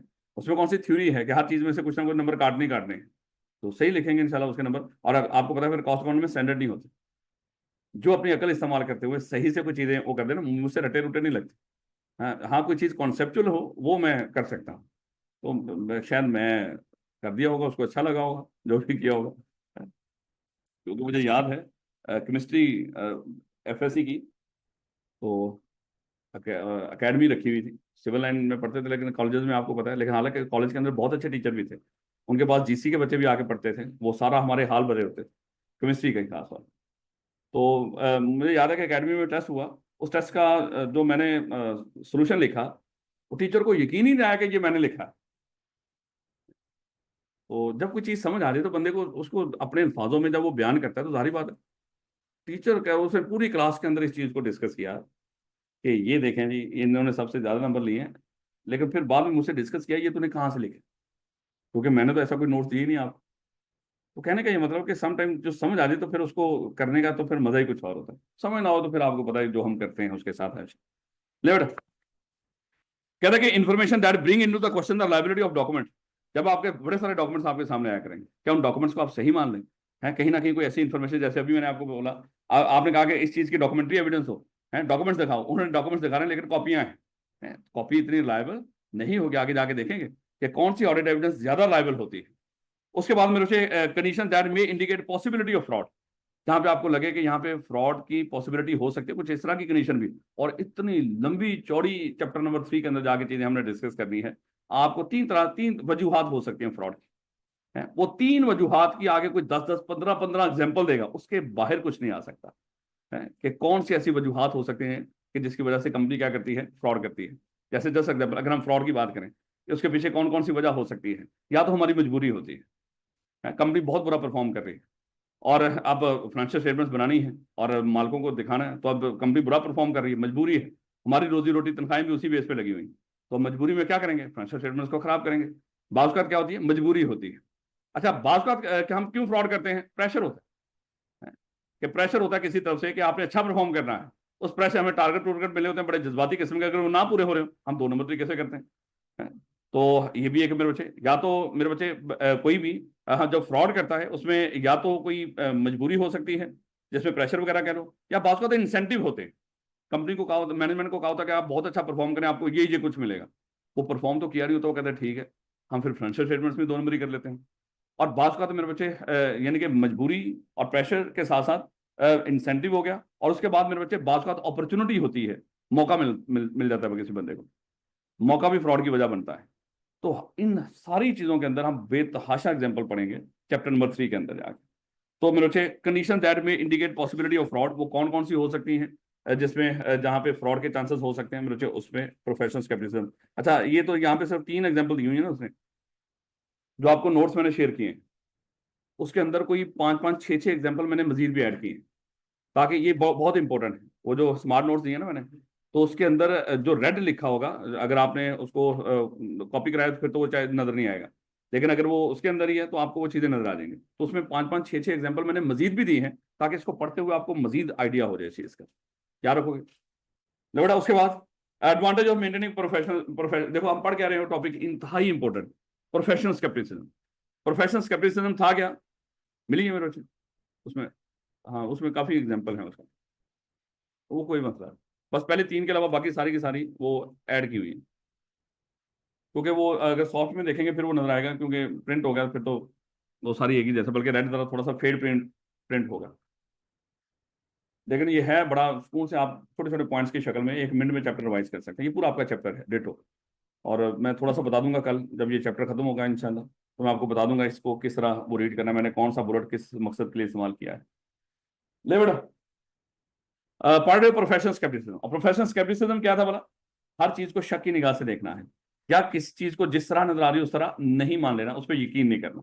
उसमें कितनी चीजें थी, 3 थी। क्वेश्चनिंग माइंड रखो, एक तो उन कंडीशंस पे अलर्ट रहो जो पॉसिबिलिटी बन सकती है किसी भी स्टेटमेंट की, और उसके बाद जो ऑडिट एविडेंस हो उसको आपने क्रिटिकली असेस करना है। उसके बाद मेरे बच्चे हमने इसकी क्या डिस्कस की, एग्जाम्पल डिस्कस की, ये 2-3 एग्जाम्पल थी, इनको आपने याद कर लेना। ले बेटा, इसके फायदे क्या होते हैं, इंतहाई इंपॉर्टेंट, कि जब आप प्रोफेशनल स्केप्टिसिज्म मेंटेन करते हो, सर हम क्यों मेंटेन करें, हम ये क्वेश्चनिंग माइंड हर कंडीशन हर चीज के ऊपर क्यों वो उसको शक की निगाह से देखें। मेरे बच्चे ये चीजें हैं जो आपको फायदा देंगी। इसमें भी 6-7 मैंने मजीद पॉइंट ऐड कर दिए नोट्स के अंदर, ताकि आप पढ़ते हुए आपके लिए आसानी हो, ताकि आपको अगर ये ना भी याद रहे तो कम से कम बाकियों में, और जो मर्जी लिख लें आपकी तरफ से, ये इसमें ऑप्शन होता है।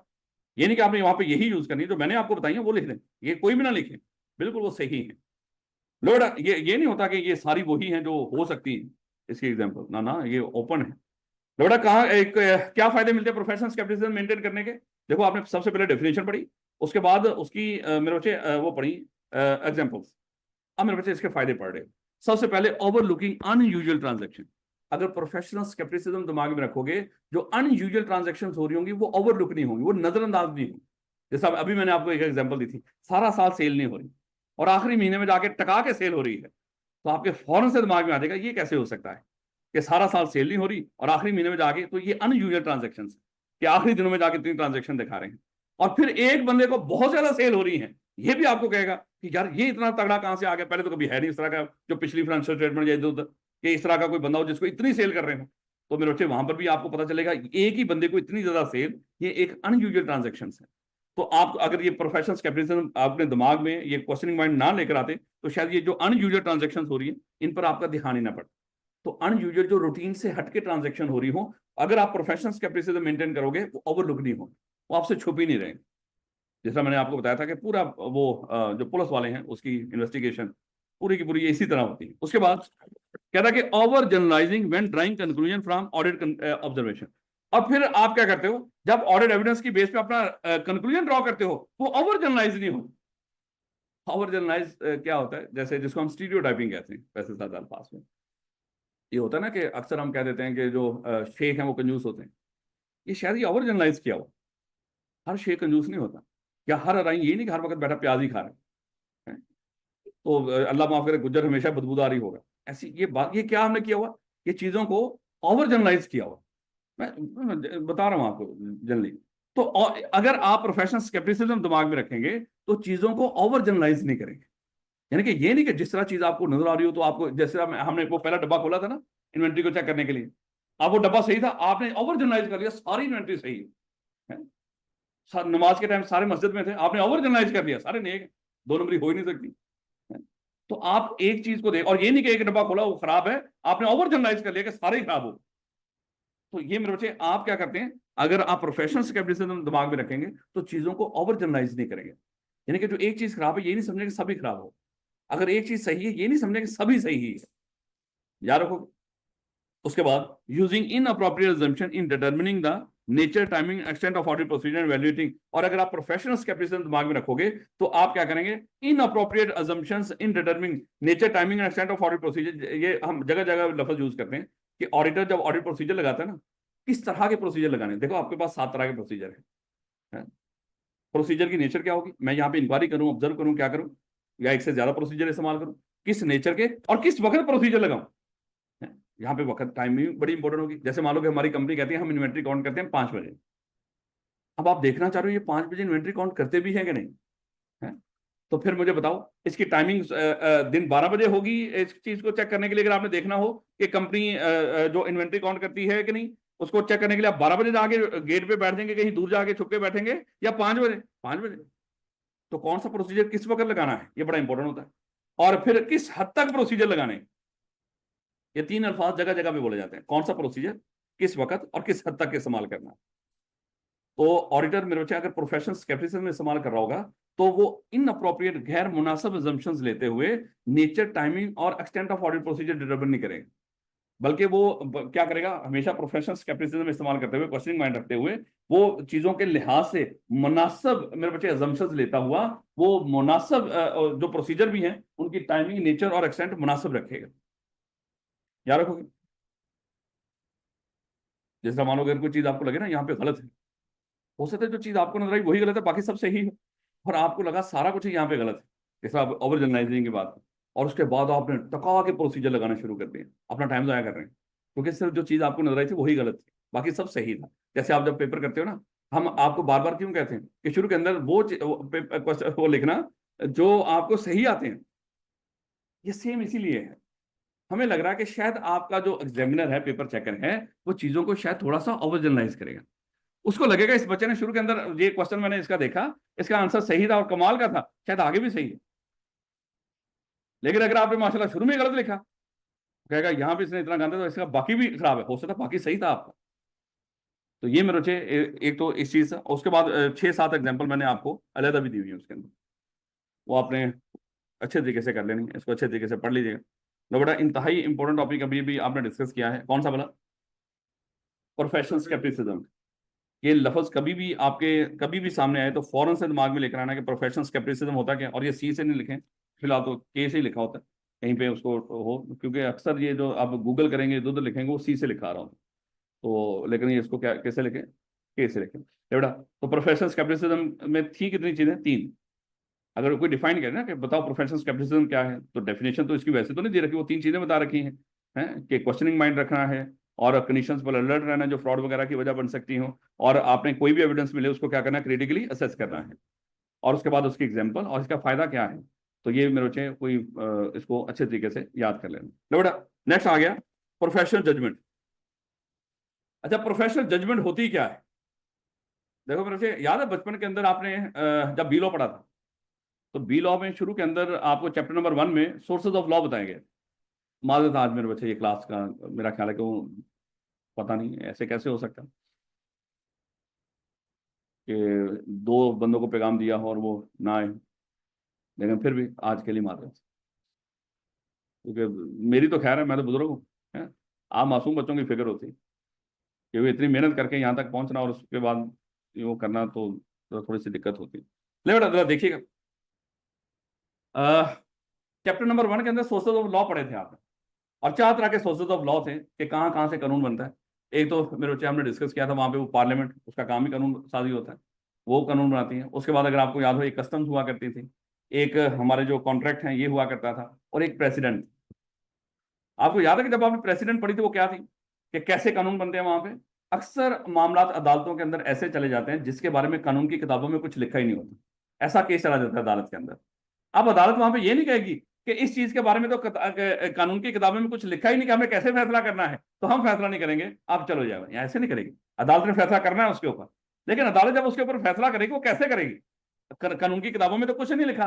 तो वहां पे जो जज है वो प्रोफेशनल जजमेंट इस्तेमाल करता है, और वो जो प्रोफेशनल जजमेंट किस बेस पे, क्या उसके, फिर वो कहाँ से नॉलेज इकट्ठा करता है, वो क्या करता है, सारी जो भी इस तरह की मोटी मोटी किताबें अपनी निकालता है, उनको पढ़ता है कि यहाँ पे क्या हो सकता है। फिर वो क्या करता है, बाकी मुल्कों के जो डिसीजन हुए हैं इस तरह की सिचुएशन के अंदर, वो बाकी ममालिक बाकी जो मुल्कों की अदालतें हैं उनके फैसलों को रीड करता है, और फिर अपना जो इतने सालों का उसका एक्सपीरियंस होता है उस एक्सपीरियंस को यूज करता है, लोगों से कंसल्ट करता है, सब यानी कि अपना नॉलेज, अपना एक्सपीरियंस, अपना मान लो कि कंसल्टेशन, बाकी दुनिया का नॉलेज सबको इस्तेमाल करते हुए फिर वो क्या करता है, एक इन्फॉर्म, यानी कि जब वो इन्फॉर्मेशन इकट्ठी कर लेता है कि इसके इसके मामले में क्या फैसला होना चाहिए, फिर वो वहां पे फैसला करता है। और वो जो फैसला होता है उसका इन्फॉर्म्ड फैसला होता है। अब पहले शुरू के अंदर उसके पास कोई इन्फॉर्मेशन नहीं थी, है? लेकिन मेरे बच्चे उसने अपना नॉलेज, एक्सपीरियंस, ट्रेनिंग सब कुछ इस्तेमाल करते हुए उसके ऊपर फैसला किया। तो इसको कहते हैं प्रोफेशनल जजमेंट। सेम आपके सामने भी ऐसा होगा कि जहां पे आपने क्या करनी है, कानून यहाँ पे आपके जो स्टैंडर्ड्स हैं वहां पे खामोश है, वो कहेंगे ये ऑडिटर साहब आप अपना नॉलेज इस्तेमाल करें, आप खुद देखें। कुछ जगहों में वहां पे वो जस्ट जस्ट एग्जाम, बड़े सारे अभी एग्जाम्पल पढ़ेंगे, कहते हैं ऑडिट मटेरियलिटी रखनी है। जैसे अभी मैंने शुरू के अंदर हमने डिस्कस किया था ना, जब हम ऑडिट करते हैं किस बेस पे करते हैं, मटेरियलिटी की बेस पे। हम शुरू के अंदर तय कर लेते हैं कि मेरे लिए ये 5,000 मटीरियल है, 5,000 जो उससे ऊपर की मिसस्टेटमेंट होगी वो मेरे लिए मटीरियल है, वो गलती है। इससे नीचे की मिसस्टेटमेंट होगी वो मेरे लिए गलती नहीं है। ये 5,000 किताबों में कहीं नहीं लिखा हुआ कि आपने स्टेटमेंट जो रखनी है मटेरियलिटी वो 5,000 की रखनी है। इस वहां एक किताब के अंदर लिखा हुआ है, ऑडिटर को कहा गया है कि जब आप किसी कंपनी का ऑडिट करने जाएं, मटेरियलिटी क्या होगी ये आपने खुद डिटरमिन करनी है। कैलकुलेट भी नहीं होती, लफ्ज क्या उसके लिए, डिटरमिन करनी, आप अंदाजा लगाएं क्या होगी। तो ऑडिटर फिर कैसे अंदाजा लगाता है? अपने नॉलेज को इस्तेमाल करता है, अपनी ट्रेनिंग को इस्तेमाल करता है। ये जो 21-22 पेपर लिए ना यहाँ पे, उसको इस्तेमाल करता है, वो 3.5 साल के आर्टिकल्स उसको इस्तेमाल करता है, अपने इंडस्ट्री का नॉलेज, अपनी फर्म का नॉलेज, इन सब को इस्तेमाल करते हुए, लोगों से कंसल्टेशन करते हुए फिर वहां पे जाके वो फैसला कर रहा हो। इसको कहते हैं प्रोफेशनल जजमेंट इस्तेमाल करना। प्रोफेशनल जजमेंट क्या होती है? जब आप अपनी ट्रेनिंग, नॉलेज, एक्सपीरियंस इसको इस्तेमाल करें और इन्फॉर्म डिसीजन लें, यानी कि इतनी इंफॉर्मेशन इकट्ठी कर लें किसी सिचुएशन के बारे में। कहां से इंफॉर्मेशन इकट्ठी करेंगे? किताबों से नहीं, ये स्टैंडर्ड आपको गाइड नहीं करेंगे। कहां से इकट्ठी करेंगे? अपने ट्रेनिंग, नॉलेज और एक्सपीरियंस। तो जब आप फैसला कर रहे हैं उसको क्या बोलते हैं? Professional judgment. यहाँ पे ऑडिटर ने प्रोफेशनल जजमेंट, अभी हम लफ्ज पढ़ते आ रहे हैं ना कि ऑडिटर ने सफिशिएंट अप्रोप्रिएट ऑडिट एविडेंस इकट्ठी करनी है। अब सफिशिएंसी किसको कहते हैं? क्वांटिटी को, यानी कि क्वांटिटी भी ज्यादा हो, और अप्रोप्रिएटनेस किसको कहते हैं? क्वालिटी को, क्वालिटी भी अच्छी हो एविडेंस। वही कोई पैमाना नहीं जहां पे ऑडिटर अपनी एविडेंसेस रख के तोलेगा कि मेरे पास क्वांटिटी में अच्छी एविडेंस इकट्ठी होगी। क्या कोई ऐसा मेरे बच्चे पैमाना नहीं है जो ऑडिटर को उस एविडेंस की क्वालिटी बताएंगे? तो कैसे पता चलेगा ऑडिटर को कि मैंने सफिशिएंट अप्रोप्रिएट ऑडिट एविडेंस इकट्ठी कर ली है कि नहीं? उसकी प्रोफेशनल जजमेंट हो, याद रखो। तो प्रोफेशनल जजमेंट क्या होती है मेरे बच्चे? कहता है कि the application of relevant training, knowledge और एक्सपीरियंस, यही 3 चीजें आपको दी जाती हैं। देखो, ऑडिट कौन कर सकता है? सिर्फ अकाउंटेंट।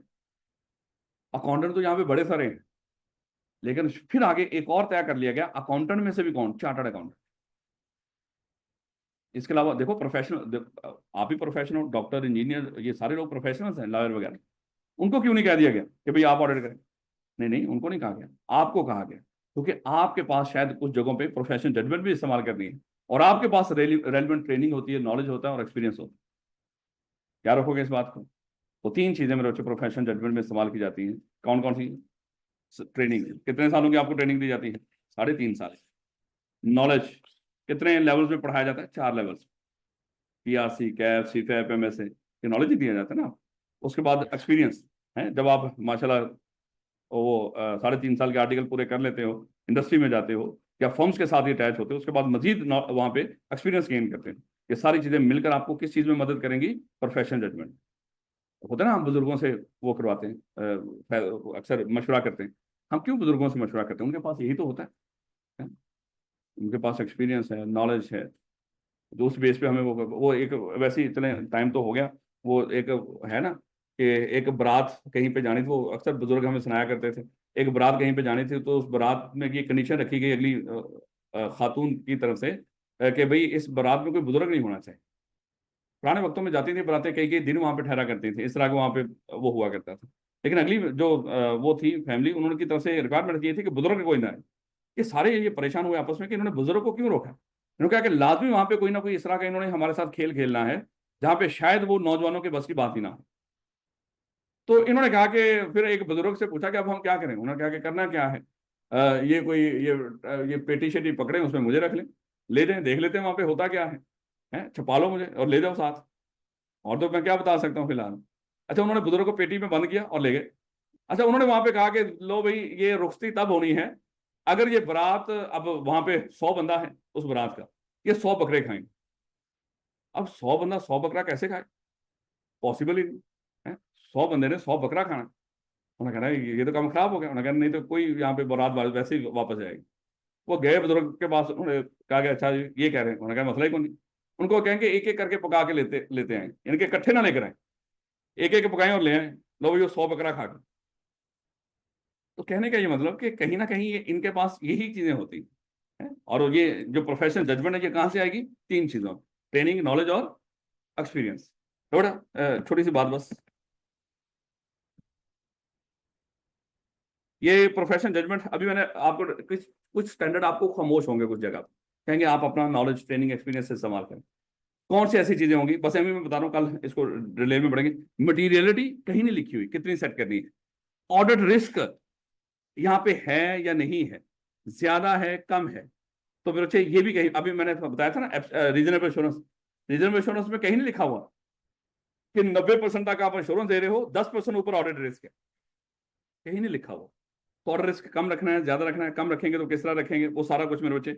और प्रोसीजर कब, कितने, कैसे लगाने हैं, ये कहीं नहीं लिखा हुआ है। ये भी आपकी प्रोफेशनल जजमेंट होगी। इसी तरह जब सफिशिएंट अप्रोप्रिएट एविडेंस मिली है कि नहीं, कहीं नहीं लिखा हुआ कि ये क्राइटेरिया होता है सफिशिएंट। हाँ, थोड़ी सी निशानियां बताई जाती हैं, लेकिन आपकी प्रोफेशनल जजमेंट। इसी तरह मेरे बच्चे, जब मैनेजमेंट, अब देखो मैनेजमेंट ने जब फाइनेंशियल स्टेटमेंट बनाई होती है, बड़ी सारी जजमेंट्स ली होती है ना, प्रोविजंस ली होती है बड़ी सारी, है वो खुद एस्टिमेट्स लिए होते हैं मैनेजमेंट ने। उनकी जजमेंट्स एस्टिमेट सही है कि नहीं, मेरे बच्चे जजमेंट को चेक करना कि जजमेंट सही है कि नहीं, वो मेरे बच्चे आपकी भी जजमेंट ही होती है। तो वहां पर भी कौन सी जजमेंट यूज करोगे? Professional judgment. और जब मेरे बच्चे एविडेंस इकट्ठी कर लोगे, इस बेस पे आपने ये कहना फाइनेंशियल स्टेटमेंट सही है या नहीं, ये भी क्या होगी? आपकी प्रोफेशनल जजमेंट होगी। इस एविडेंस की बेस पे मुझे क्या राय देनी चाहिए, आपकी प्रोफेशनल जजमेंट है। तो सिर्फ एक दफा पढ़ के आइएगा कल मैं, और इसकी हर हर ये जितने पॉइंट्स हैं छोटे छोटे, आपको मजीद 5 5 6 6 पॉइंट्स मजीद मिल जाएंगे उसके अंदर, आपके नोट्स के अंदर, ताकि आप जरा थोड़ा सा ब्रॉडर होकर सोचें इस चीजों के बारे में। तो इंशाल्लाह कल मुलाकात होती है, कल कोशिश करेंगे चैप्टर आपका इंशाल्लाह कंप्लीट हो जाएगा। और फिर मेरे बच्चे ये टेस्ट ड्यू हैं इसके। पहले यहाँ तक लाजमी तौर पे 1 2 टेस्ट हो चुका होता, लेकिन इस दफ़ा क्योंकि सैटरडे को आपने बेटा नहीं होना, तो इसलिए हमने मंडे को ही रखा टेस्ट जो भी है। अब मंडे को छुट्टी नहीं करनी। और आप लोग भी माशाल्लाह आते जाते रहते हैं, आते जाते रहा करो, आपकी इन्वेस्टमेंट है कॉलेज में। ध्यान रखो अल्लाह के